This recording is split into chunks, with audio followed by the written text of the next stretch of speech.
But before we go across to our correspondents, the question is, Mr. Krishnaswamy, would you want this Mudgal panel to also question the role of the players and, more importantly, the silence that came from the Chennai Super Kings camp?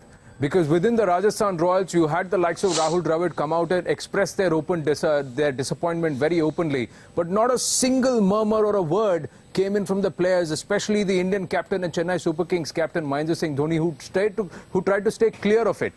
Shouldn't he have stood up there and said, you have broken our trust, you have cheated us, you have betrayed us, and this was not expected of you, Gurunath Mayappan? Anand, let's get this straight. Now, if Mahendra Singh Dhoni had said that, that means he is convinced that Mayappan is involved and Mayappan is guilty.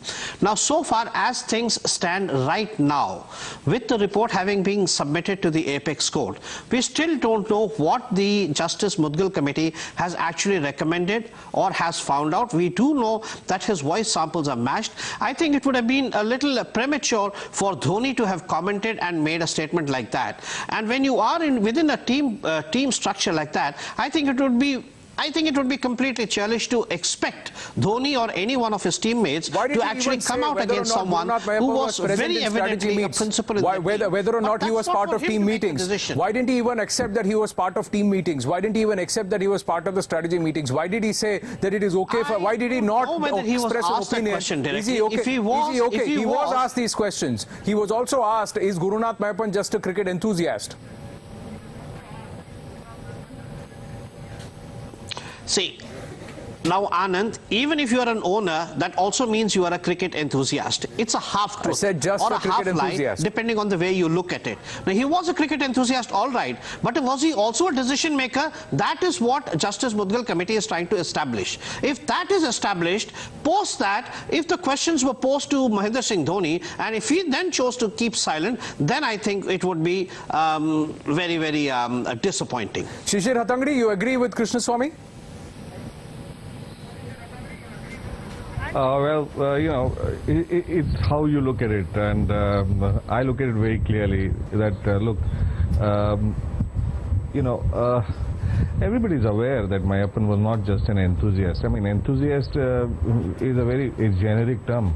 The man on the street is also an enthusiast. So, you know, for us to even go that route is a bit uncalled for at this stage. You know, the fact is that, yes, I mean, we are all aware, everybody who's watched television, IPL cricket, knew that he was a part of the system, and to be, you know, protecting somebody or to be calling somebody an enthusiast is a poor cover-up, really. I mean, that doesn't work, because once the matter goes into investigations, it was very obvious he wasn't an enthusiast. I mean, we've seen him at auction tables. I mean, no enthusiast sits on an auction table putting the flag up. So let's not get there. I mean, everybody's aware of what's what in that situation.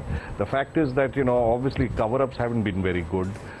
People have been trying to make statements from within the system, and people have been trying to be probed, who have been probed, have made statements that really don't make sense. But at this stage, you know, what's important is the findings of the Mudgal Commission. And yes, you know, when findings come out, you know, there is a lot of flack that people who made incorrect statements will have to answer for, and they can give, you know, they can give an excuse and a reason saying that we did this under duress, under directives and all that. No, should those excuses be considered? You know, that is the other question. What is going to come out?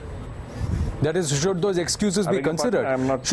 Should those excuses be considered? Is it okay for people to get away with excuses? And is it okay just say that, okay, little bit of jail and then bail and then you can get away with it? Or should these people be shunned from associating with any form of cricket altogether? Those are questions which remain. We're running out of time, Shishir Ratangadi. So final word from Meetu Jain. Meetu, on the 10th, what can we expect? Do we know around what time is the hearing scheduled to be? And the course of events on the 10th, do we have? Can you give our viewers any idea about what to expect on that day?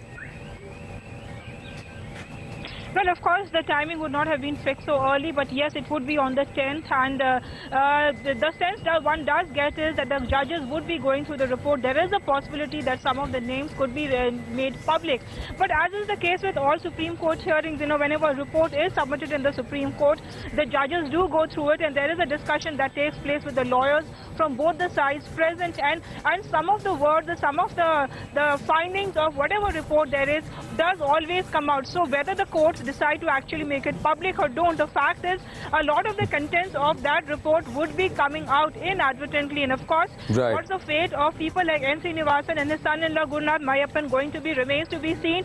But it is really a can of worms that would really be opened up, if that's the word I may be using, on the 10th of November when this report is actually going to be looked at by the judges of the Supreme Court who are actually hearing this entire matter. 10th of November it is, and we will keep our viewers ahead on all that is part of the developments in terms of the hearing, in terms of what is part of what has made its way into that Mudgal probe panel report and what's happening in the various corners. 20th of November, mind you, is the special